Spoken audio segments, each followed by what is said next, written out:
You're listening to We Are STS, a podcast from the Department of Science and Technology Studies at University College London.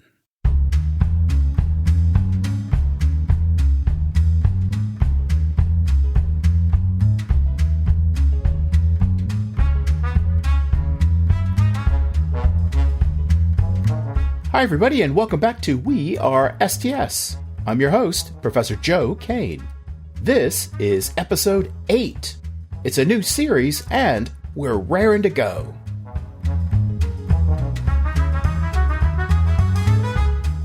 Here in STS, we've got some extraordinary PhD students. In this first episode of our new series, you get to meet one. Gemma Milne is a PhD student here in STS. She already is a well-established science and technology writer. Gemma researches the ethics of innovation, both in the lab and in the marketplace. I talk with Gemma about how she got interested in STS and what are some of the big ideas she sees influencing her work. But I also brought Gemma in for another special reason. She's author of the recent book, Smoke and Mirrors: How Hype Obscures the Future and How to See Past It. This book's a great example of STS and how it can be applied in fields of technology innovation. And as luck would have it, Smoke and Mirrors also is this year's STS1Book. Each year, we ask everyone in our community to read one book together. We explore how that book gives us common ground and gets us all thinking. So, in the first half of the podcast, I talk with Gemma about her book and how it applies in today's hype-friendly world. In the second part of the podcast, we talk about Gemma, how she got started, and how she moved from being a maths undergraduate into being an STS scholar. So lots to do today. Let's get going. I begin, as always, by asking our guest to introduce themselves.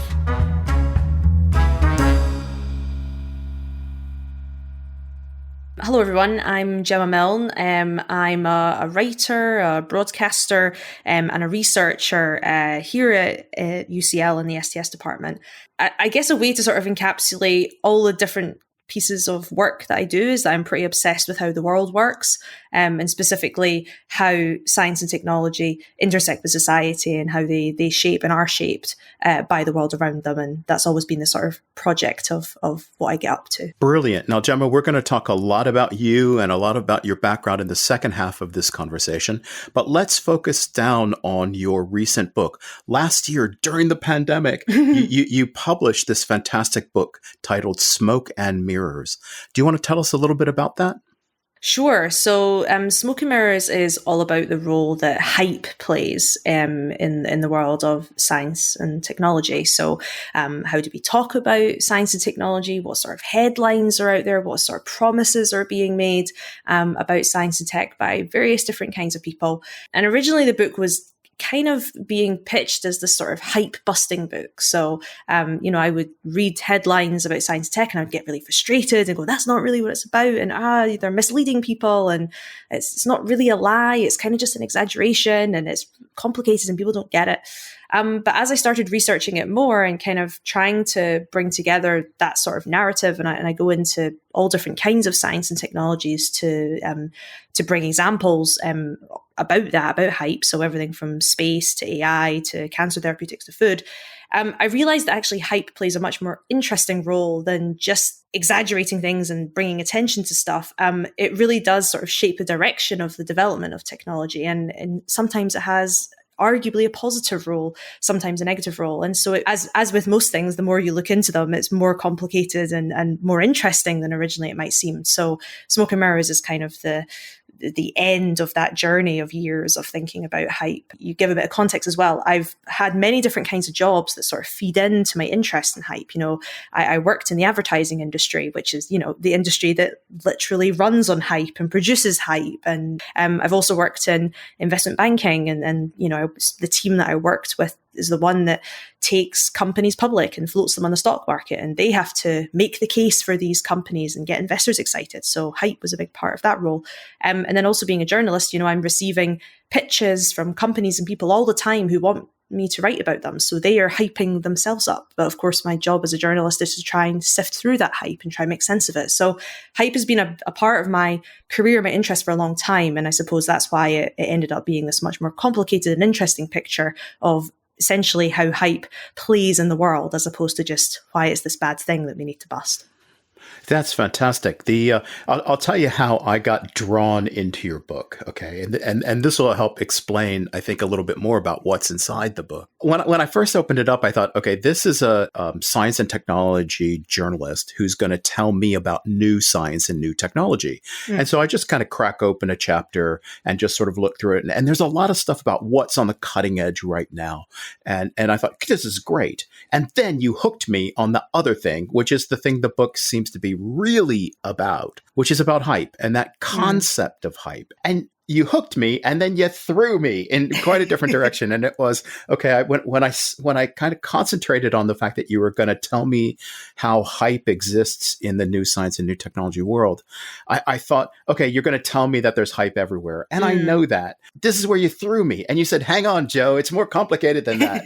And I just love it when people say that. When it's more complicated, I love that idea that you just said. There can be good hype and there can be bad hype. So let's focus on hype and tell us a little bit more. Sure. So maybe I'll start with a bit of analogy, which ties into why the book's called Smoke and Mirrors in the first place. So for anyone who doesn't know, smoke and mirrors is kind of like a term that's used to talk about, hype or messages or whatever that hide something behind them. And it derives from the title of a magic trick that comes from like the 1700s.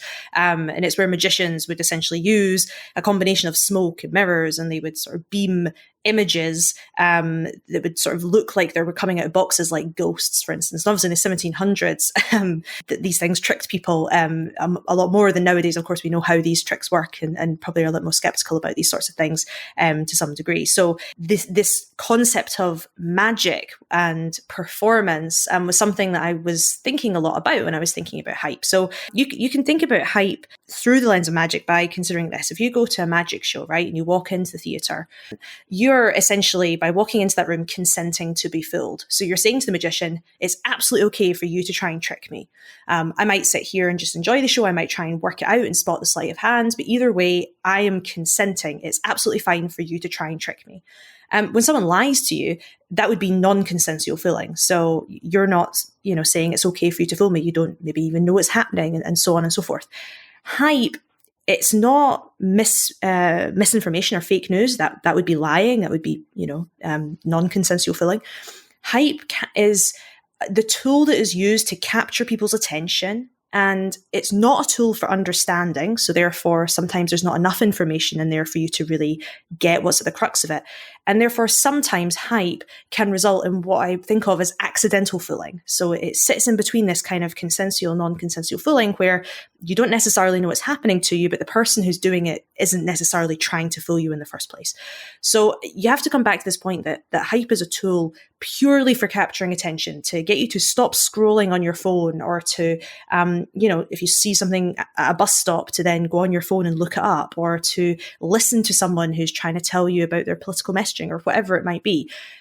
It's not there to actually give you the picture of what something is. So when you have that understanding of what hype is, in the sense that it's not this dastardly thing, and it's also not just, the thing that happens in fashion with the drops and the hype, the good hype, the interesting hype around trends, suddenly you start to see it as this thing that you kind of have to play with if you're working in a field that requires some form of attention. And science and technology absolutely requires some form of attention, whether it's bringing out a new product that you have to try and sell in the market, whether it's trying to get funding for a new piece of research that you're doing, whether it's, going into schools and teaching people about the ways of the world. You have to somehow capture attention and get people to listen to you. And hype is a tool that does that. So this is what I mean about thinking about things as slightly more complicated. You have to work out why does it even exist in the world in the first place, and how do people use it? it makes it a kind of more interesting concept that instead of just being a bad thing, you also then start thinking, well, what does it mean to use hype in a responsible way? When is it okay to use hype? When is it justified to use hype? You might say that using hype to get across, for instance, like a public health message, like, smoking is bad for you, for instance, you could argue that's a justified use of hype if you made a really, fascinating advert, or you made big claims, or so on and so forth. Whereas using hype to sell a product that's not that great to people that don't have very much money, that don't need it, and they feel tricked, then I would say that's a very bad use of hype. So, but there's a gray zone in the middle. Like, is it okay to sell, I don't know, iPhones? I mean, they're not necessarily good things. They're not necessarily bad things. And is the selling of them ethical? And it's these kind of questions that I try and explore in the book with respect to all these different areas of science and tech. Right. I mean, what I really like about that is you differentiating between good hype and bad hype. And on one side, you really raise the alert level, I think, for a viewer of hype. And at the same time, you give us a vocabulary to talk about things that aren't always bad. Right. And also to think about ways they can be useful. An example, a public health message about COVID, right? Go outside and you're going to die. That sounds like terrible hype. But there's a certain moment where it sounds like that's not bad advice. That's pretty useful direction, I think, for people. So, Gemma, one of the things I think is really fantastic about your analysis is it feels so STS and in focusing on hype as a sociological process, you really draw in the STS conversation. So not just talking about hype being good or bad, but asking the question, how does it function? And you give some really good examples in your book about how hype functions, as though you're the anthropologist or sociologist standing in the corner watching it happen. Maybe you can give us an example. Okay, so the hyped up narrative or headline that probably most of you will have heard before is robots are going to steal our jobs. You've probably seen it in a magazine. You probably heard people talk about it. Maybe you've gone to dinner and someone's talks about robots and someone said, oh, they're going to steal our jobs, right? So this is a very common narrative that is used to talk about the concept of automation, right? So when we say robots are going to steal our job, what we really mean is, people are going to be replaced by automated processes in some sense. However, using the words and the meanings and the feelings around this headline, shall we say, robots are going to steal our jobs, you pull in all different kinds of stuff. So for instance, when you say robots are going to steal our job, you're othering, right? You're saying it's this thing that isn't human, that's separate, that's coming towards us. Interestingly enough, it's a very similar narrative that's used to talk about immigration a lot of time, people coming to steal our jobs. They are coming to steal our jobs. It's very much an us and them kind of analogy. This idea of stealing, it's seen as this thing that's our right, that's being taken away, and so on and so forth. So of course, this sort of headline provokes fear, perhaps anger, but it's very much projected towards the technology, the robot, this thing that's maybe not even existing right now, but maybe only in the future. Whereas if you take the same idea of automation, i.e. people being replaced by automated processes, and instead you write a headline or you use the hype, corporate CEOs are making active decisions to replace human labor with machines in the name of profit. Suddenly you have this entirely different wording that brings out completely different feelings and I would also assume actions from those that it reaches. For instance, it's probably going to make you rethink who has power, for instance, right? Or it's maybe going to change the way you might vote, or maybe it's going to make you rethink your own job and the CEO that you work for, or look at the CEOs out there who are blatantly doing this versus the ones that are maybe hiding it in the name of profit. It makes you think about capitalism. Like there's so much, not necessarily more in that, but a very different kind of reaction to arguably the same thing, in the sense that they're both about automation. It's just a very different way of presenting it. And that, that's where the sort of emotional power and the sort of, sounds like a basic thing to say, words matter, the pen is mightier than the sword, but it's that power within hype that allows it to propagate, that has it spread, because it sort of feasts on certain kinds of emotions. I mean, another one for the robots are going to steal your job. Suddenly you have this idea of a robot consciously doing that. You could start up a conversation about whether or not robots, think or are conscious, right? Whereas again, the corporate CEO one might create a completely different dinner party conversation around Marxism. So that's one example of just showing how exactly what you said about how hype sort of functions in society, and going back to what I said at the beginning about what I'm so obsessed with, it's like how the world works. How is it that we end up talking about certain things or taking certain actions with this sort of invisible or soft stuff that feels like it's in between everything else flowing through society? Yeah, and in that example about the will robots take our jobs, you so nicely ask the question, who's making the decision here? Who's acting? And it's not the robots, it's somebody else. And the value of hype is it obscures, it's the smoke and mirrors. It obscures who's actually making these decisions and why. One of the ways that got reinforced for me is in your writing style in this book, where you got this really nice part in the conclusion where you say, look, I don't want to do this, but I know some people want it. So I'm going to give you the bullet points. Yes. The 10 bullet points. I'm glad you noticed that bit, because a lot of people don't pick up on that. So I'm glad to hear you got that, Joe. Yeah, it's like, I don't want to do this, but here it is. So take it. And so bang, bang, bang. And one of the things you say is hype obscures complexity. And to me, the robot stealing our jobs is a really great example, because it looks really simple. But in fact, the action is taking place on a much more complex level. And if we're going to sit around a room arguing about robots, I think your point is that we're having the wrong argument. We need to shift to somewhere else. Did I capture you correctly? Yeah, definitely. 100%. I mean, not necessarily the wrong argument. I mean, I think if it's the only one, though, that's where it's problematic. I mean, yes, should we be arguing about robots and consciousness? Yeah, why not? I mean, that's an important discussion that many, many scholars are looking at, also in STS, right? But I think the point is that if that's the dominant conversation and the one that we keep coming back to as the only example of ethics in AI, for instance, then we're missing a lot of stuff. And I think what you said there about hype obscuring complexity, that absolutely is what I hope people kind of leave my book with, is this feeling that, complexity is, it sounds like a simple thing to say, but complexity is the reality of life and society and the world that we live in. And if we try and get away from complexity and try and find simple answers and try and find the bottom line, which a lot of time is what hype is doing, it's sort of giving you this quick kind of angle or something like that, you're missing the story. You're missing what's really going on beneath the surface. And we have to be so much more comfortable with complexity if we actually want to understand and therefore take action or whatever it is we want to do in the world. And, the other bit that I put in the conclusion that I think is really linked to that and is pertinent is the biggest hype of all is that science is too complicated for us to engage with.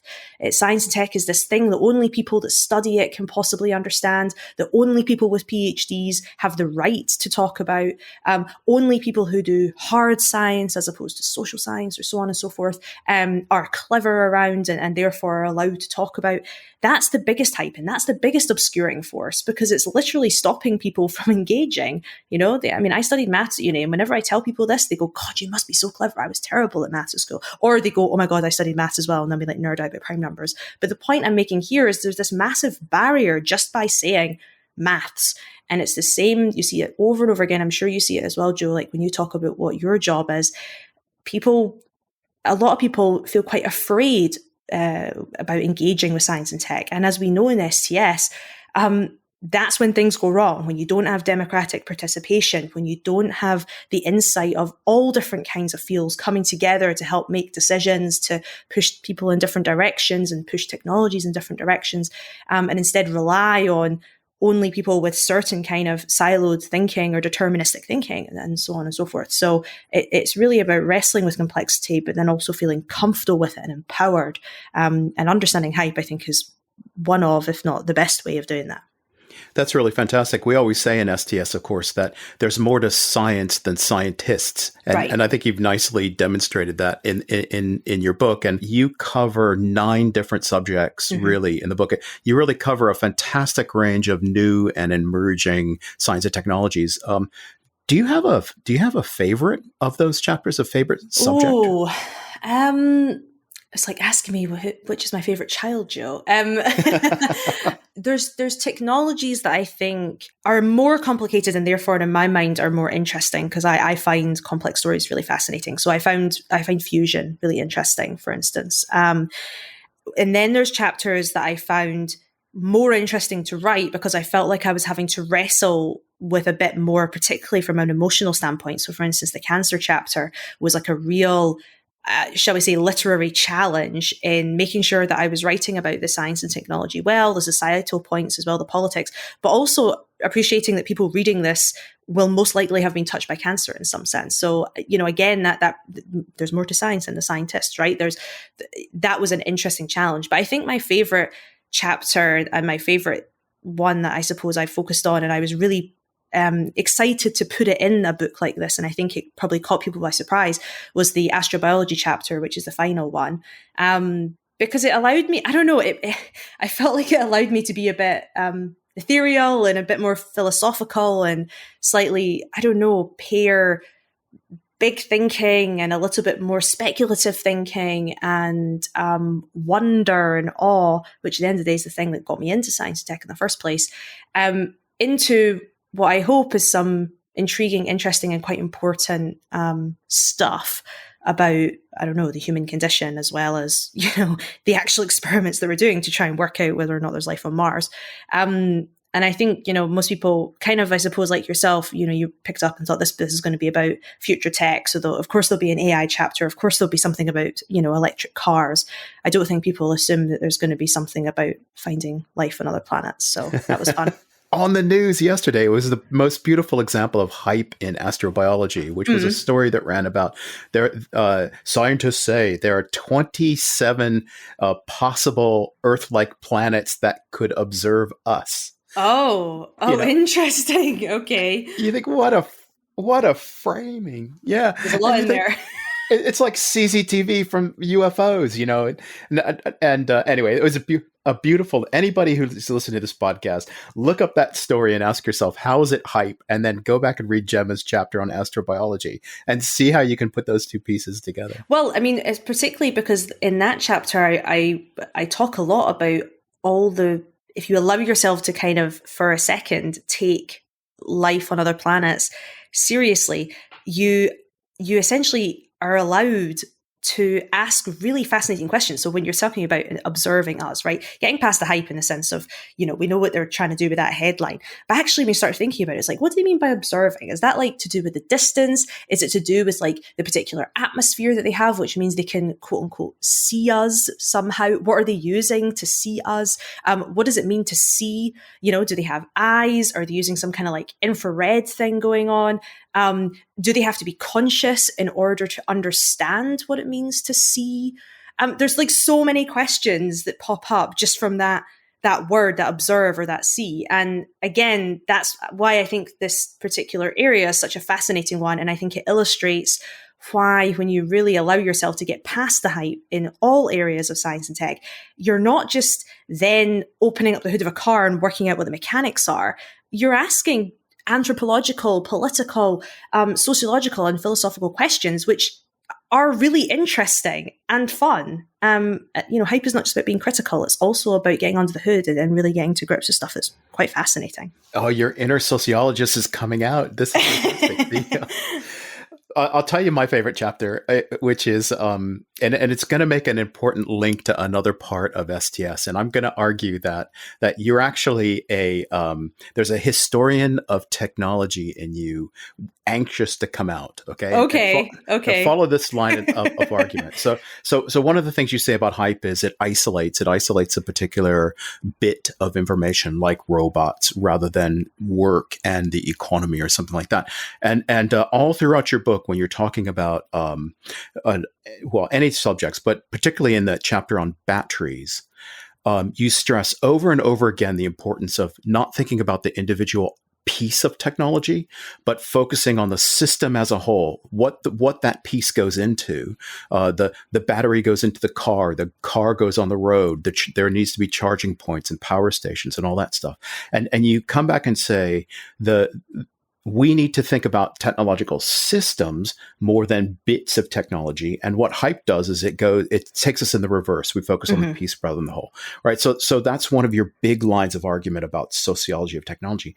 And while I was reading that, I thought, I've heard this before. And I went back and I was looking around, and there's a really classic piece of history of technology written in the 1970s about the electrification of America. And it's written by a historian who was so mad about being asked all the time about the invention of the light bulb. And so he went off and wrote a book and said, light bulbs go into sockets. Sockets are tied to wires. Wires have electricity going through them. Generating plants create the electricity, and on and on and on. And he basically said, if you don't know about the system, you don't know about the technology. And it strikes me, this is where your inner historian of technology is coming out, Gemma, I think. And that is, I think you're taking that argument, and you're not only are you applying it as a sociologist would apply it, but you're also taking it into the next generation. You're really, really expanding that systems building argument. Okay, so that's the lecture. What do you reckon? Does that sound like there's any connection? Sure. Do you know, and I think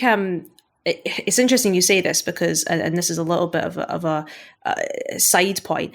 I was explaining to you earlier, I came into STS after I'd written the book, and I must admit, I've been very I'm not an academic, I'm a journalist or a writer, oh gosh, I need to learn the methods of how to do academic stuff, right? And sociology felt like the one closest tied to what I'd already done. And I must admit, history, in some sense, I'm like, I would love to be a historian of science technology, but I'm like, I don't know how you be a historian, because I've never done it before. And I must admit, I've got very much a lot of imposter syndrome there. So first of all, thank you for saying that, because that gives me lots of confidence. But I think also I am very interested in the history of science and tech. And actually the fusion chapter was one of the reasons I loved writing that chapter was because it was diving into the history of fusion. It wasn't just there as a nice intro to the chapter, like this is where it comes from. It's crucial to understand the movement over time and as you say, the system around this technology over time, not just now, in order to understand why things happen right now. And specifically with fusion, it's this sort of narrative of it's going to be 50 years away. It's kind of a joke, right? And a lot of that is based on historical perceptions of failure, and the fact that it was seen as pseudoscience for some time, and the fact that there's actually some quite hilarious stories about fraudsters that fusion is so tied to. So this idea of joking and comedy and failure and so on and so forth is very built in to the story of fusion's development as a technology. And, it's not enough to only talk about it now to make that narrative make sense. You have to give the context of what came before. And, for me, that was just a fun thing to do. But I'm going to take your point as a professor and say, cool, that must mean that I should probably look into this a bit more as an academic. Or conversely, you don't need to at all, because you got it and you're taking it to the next level. I think that's the exciting bit about it. I'll take that. So, Gemma, news has just come around this week that your book has been selected as the STS1Book. So, first of all, congratulations. Thank you. I was so flattered. Yeah, so the STS1Book is a program where we ask everybody in the department, the students, the staff, the honoraries, the visitors, everybody who comes through to read one book. And we do that because we think it has something in common with a lot of parts of STS as a subject, but also it serves as a common ground for conversation. So we've covered why it's a great example of science journalism and of sociology of science and of science policy and even a bit of history. But is there something specific you want to say to the students and the staff who are going to read this as part of the One Book program? Would you like to give them some advice on how to push ahead with that? And one of the things that I really tried to do with Smoke and Mirrors was work out, if I was to try and explain the whole world of cancer therapeutics to someone, what are the sort of nodes of the system that I would have to touch on in order for them to build their own map off the back of. So I got inspired by this book called The Theoretical Minimum, which is actually a book that sort of teaches you how to do physics, right? It's like, what is the theoretical minimum of physics that you would need to know in order to then go on and enjoy reading about physics and doing physics. And so I that's what I was always thinking with each chapter, is like, what's the theoretical minimum of this stuff that not only allows someone to, essentially read a Wikipedia page and get the gist of it, but actually to then read a news item and engage with it and feel that they maybe could have an opinion, or they could maybe show up at a conference and kind of get the gist of what's going on, and not fake, not in a sort of fake knowledge, kind of fake it till you make it kind of way, but in a way that feels engaging. And I suppose that's maybe what I always try and hope that people get out of Smoke and Mirrors, and instead of necessarily trying to find the answer to what hype is or a how-to guide on how to spot hype, rather let it be a sort of practice on how to think about the systems and how to tell stories of systems. And, maybe after you've read the book or even just one chapter, think of something that you're interested in and then think, what would be the theoretical minimum of this field or this area or this sport or this TV program or whatever it is? How would I map it in such a way that I could tell someone that has never come across it before, or has only maybe heard about it, or has some assumptions about it or preconceived ideas, and allow them to kind of get it in a way that's enlightening, that's inspiring, that makes them excited, and crucially allows them to engage. That would be my little, I suppose, call to arms. What's the theoretical minimum of something you're interested in? I'm going to interrupt here. Let's take a short break.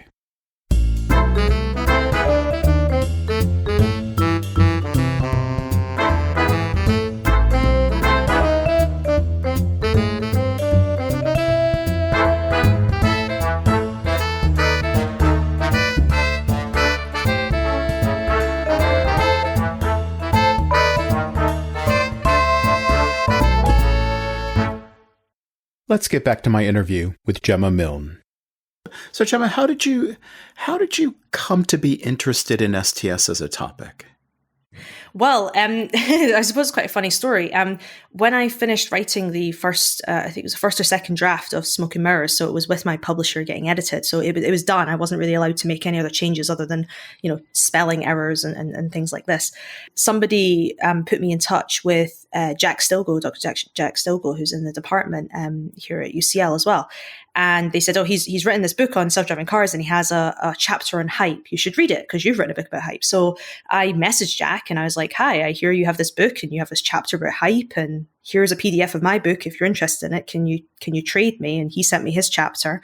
And I was like, oh my goodness, I can't believe I haven't come across this stuff before, because Jack's chapter is sort of really centered on the STS literature around hype. So the sort of academic publications on it. I mean, he writes it not in a deeply academic way, but he draws on the literature that's there that frankly, I didn't even know existed. And my first thought was, oh God, I can't believe I haven't put this in my book. I can't believe I hadn't come across this, and so on and so forth. But then my second thought was, I need to get to know what on earth this guy studies and how he's ended up doing this and where all this comes from. So, we met up and I asked him about what he did, and he told me about the department. He told me about the field. And I then, went on the internet and downloaded the Handbook of Science and Technology Studies and started reading it, Introduction to STS and all these sorts of things. And I was just completely taken by it. I was like, this is an incredible field that feels like it's speaking my language, but then equally there's so much here that I feel like I haven't heard of that I really want to learn.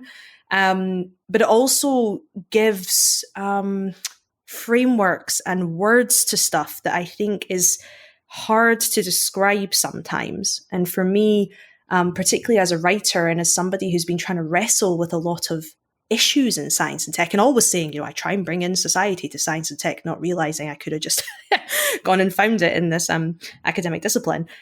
When I'm writing about things like science and politics are linked. I didn't realize there was this whole thing called co-production that's been at the center of the STS for years. And so I think there's a lot of things about STS that excited me in the sense that it helped me give words to stuff, but equally it was also like, wow, this feels like a massive platform and a jumping off point to a lot of things that I'm very interested in that the field just hasn't had time to look at yet, and there's not enough people doing it. So it felt like a very exciting opportunity, despite the fact I felt very humbled to begin with from that sort of goodness, how have I not heard of stuff that's quite inherent to this entire book that I've written on the topic. Yeah. So one of the things I'm hearing you say, Gemma, is that coming into an academic unit like STS, it's not just putting fancy names on the things that you see all the time, but it's thinking about the subjects that other scholars have worked on. It's encouraging you to sort of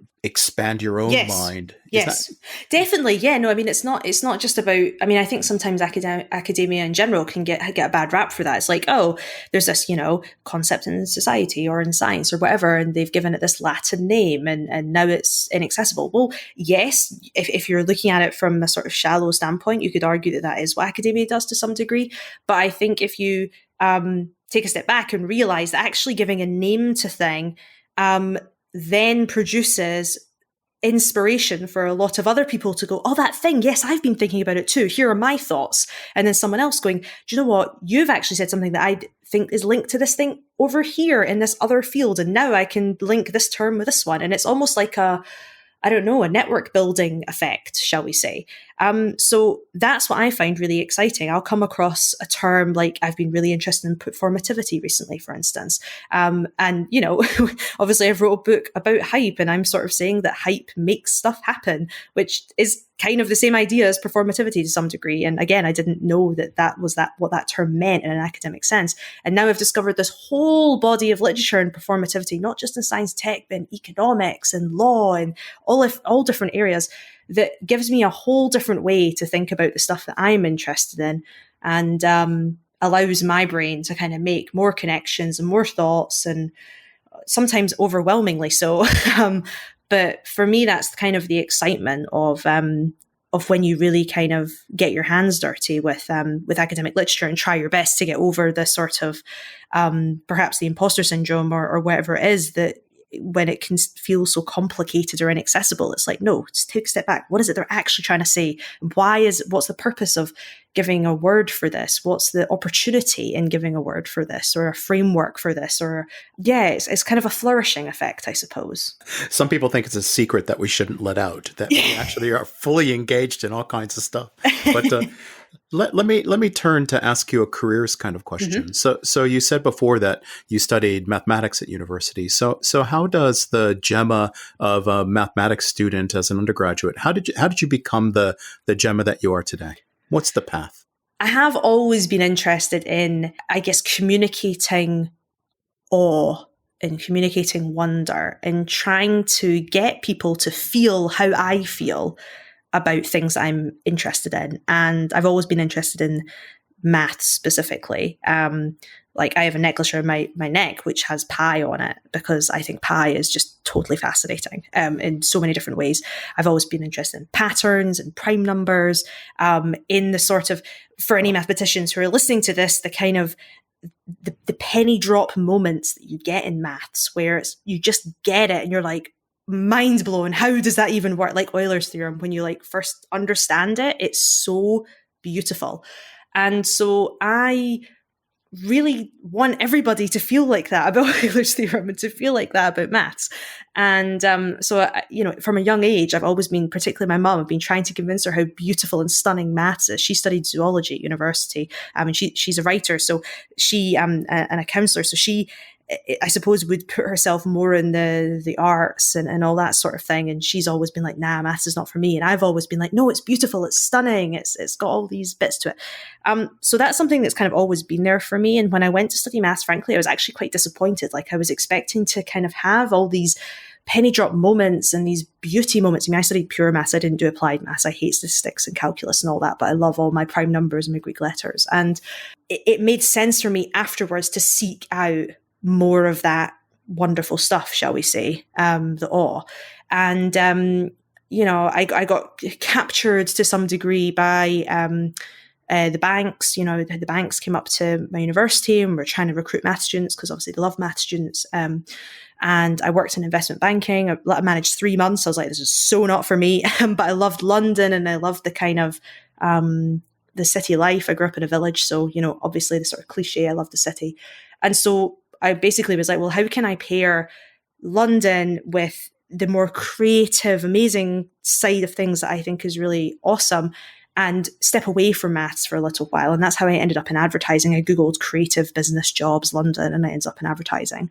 But then when I was there, I realized I was missing science and tech and I was missing maths. And so, I ended up then moving into a job that paired all of that, and I ended up in a thing called innovation.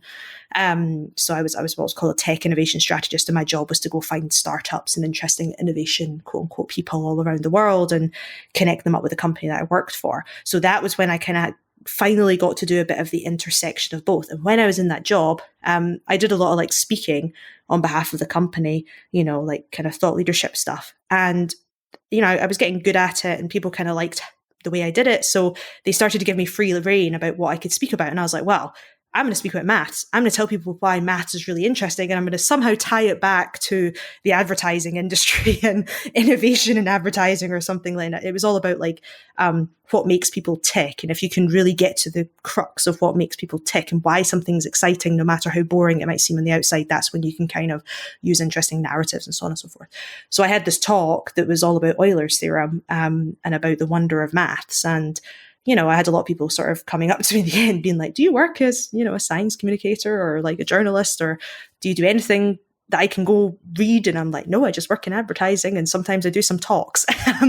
But at that point, that was when the penny started dropping that, perhaps maybe I had a talent for it, and started a podcast with my partner that kind of dived into some of those topics around, I felt so let down by maths and by science and tech, in a sense that I hadn't felt that awe and that amazement, and I hadn't been engaged with it at university. And I was like, why is that? And so we talked about how to make it better communicated. And then we started talking about topics like how do we actually make academia better? And then it kind of led to all sorts of stuff about incentive structures. And then I started thinking about the system of academia and of science and so on and so forth, and got really excited by that.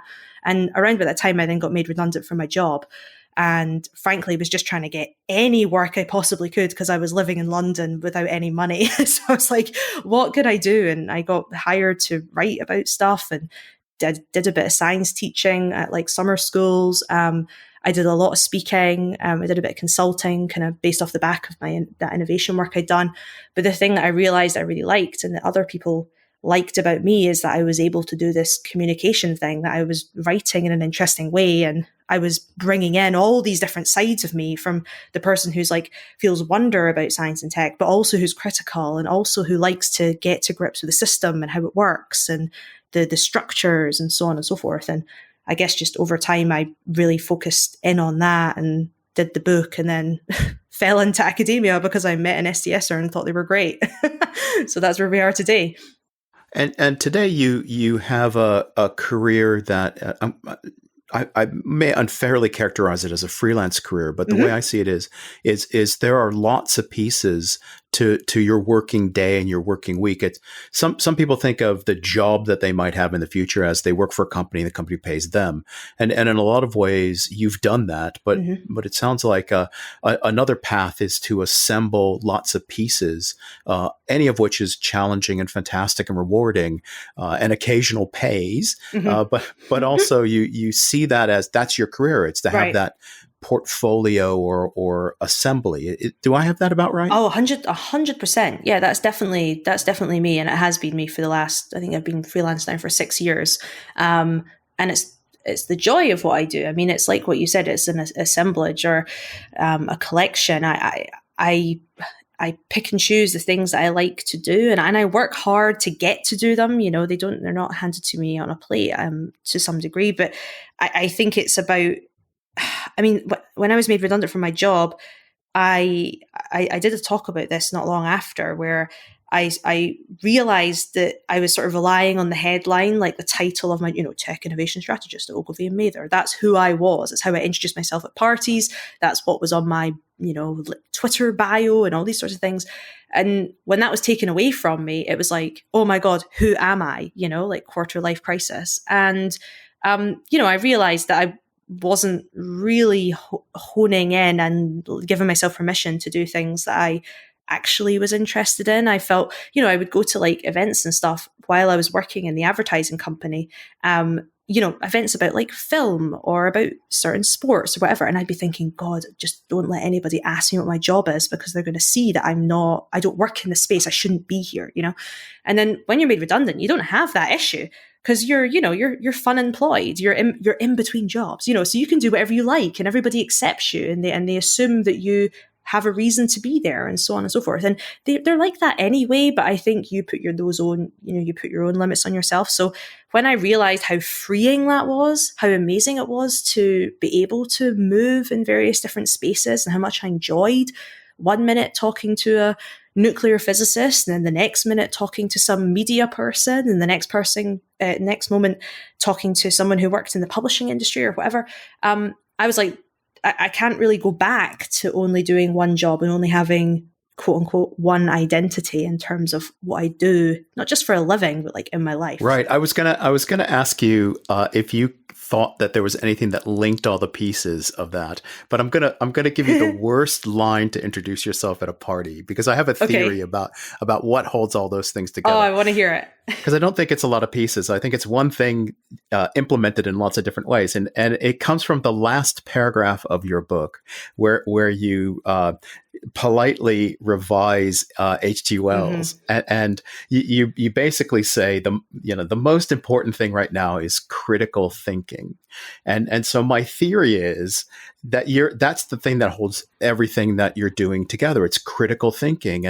and the worst way to introduce yourself at a party, of course, would be, "Hi, I'm Gemma Milne, and I'm a critical thinker."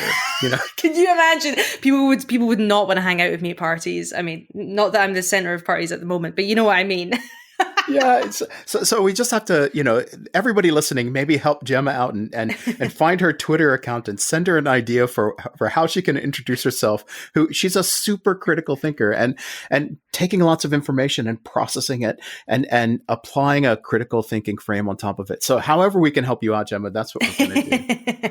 Or I would challenge you all to get rid of your very simple way of introducing yourself and think about how else you can put it together like a patchwork or a quilt, and see what all the bits are. Because that, as I say, that yes, I think you're right. The critical thinking part certainly is at the center. I always say I'm obsessed with the way the world works. That's the truth of it, and it's not just science and tech. It's frankly anything. I love systems, and I love how things are interconnected. Brilliant. Gemma, I've got one more question for you. But before I ask, I'm going to say that we haven't talked at all about your PhD research that you're doing in STS on futurism and ethical futurism. So if we have you back on another show, we can talk about that in full detail. Is that going to be okay? That would be awesome. Yeah. Once I've gathered more information, I'm only a year in after all. Got to give you a chance to do the work before you come up with the explanation. Right. Yeah. Fair enough. The question that I have for you simply is, do you have some advice for students who are maybe thinking about applying to university, or students who are at university, as they look ahead maybe 1 or 2 years? Do you have any advice you'd like to give to them?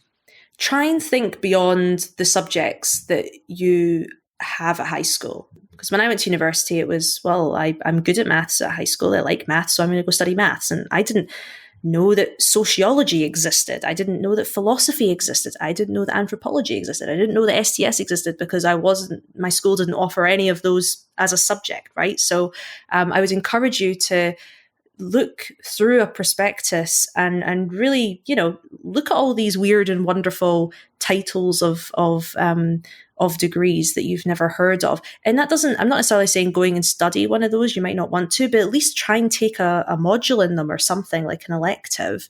Talk to your pals about what they do. I mean, I lived with two psychologists all through university. They studied psychology. I studied maths.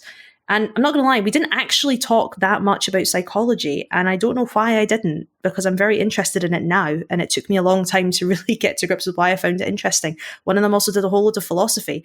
I never asked her about it. And maybe that's not the coolest thing in the world to talk about when you're, I don't know, out having a drink or whatever. But I kind of regret that to some degree. And I wish I'd done a bit more of that. But again, it's the same thing. It's like, how can you try and, I guess, expand the boundaries a little bit of what it is that you're doing. And I know that that's hard when you've got exams and when you're trying to just get through your coursework and all that sort of thing. But even if it just means like, I don't know, picking up one new magazine a month that you would never read before, or trying a new news website that you've never come across. It's in, I don't know, maybe you're a math student and maybe this is all about architecture or something. I don't know. Just try and pick something else up and allow your mind to do all the weird connecting itself, because it will do that. That's literally what it's designed to do. And I think it's an interesting way of breaking out of what we assume we are meant to do, what we're allowed to do, and indeed what we're good at. So yeah, that would be my advice. Well, Gemma, thanks very much for coming onto the show, and the best of luck in your PhD research. We look forward to hearing more about it in another episode. Amazing. Thank you so much for having me, Joe. I really appreciate it.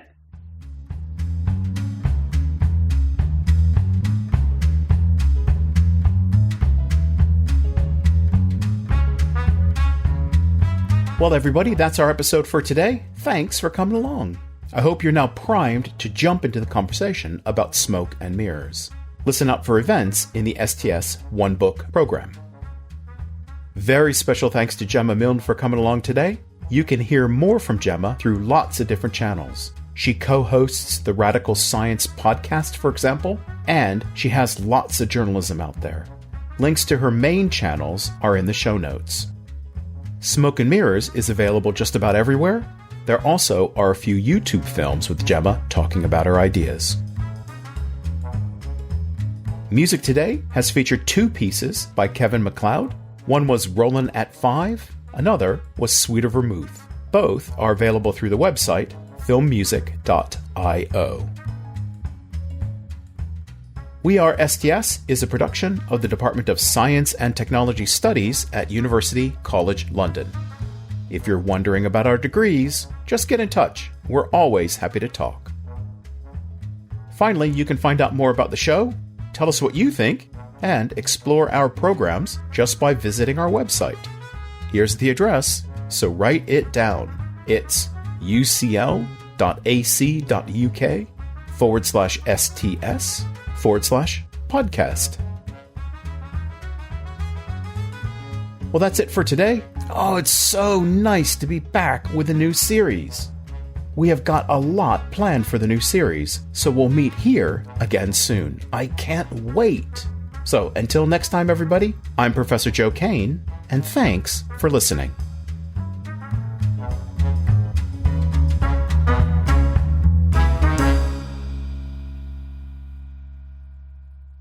You've been listening to We Are STS, a podcast from the Department of Science and Technology Studies at University College London. Join us online. The address, ucl.ac.uk/STS/podcast.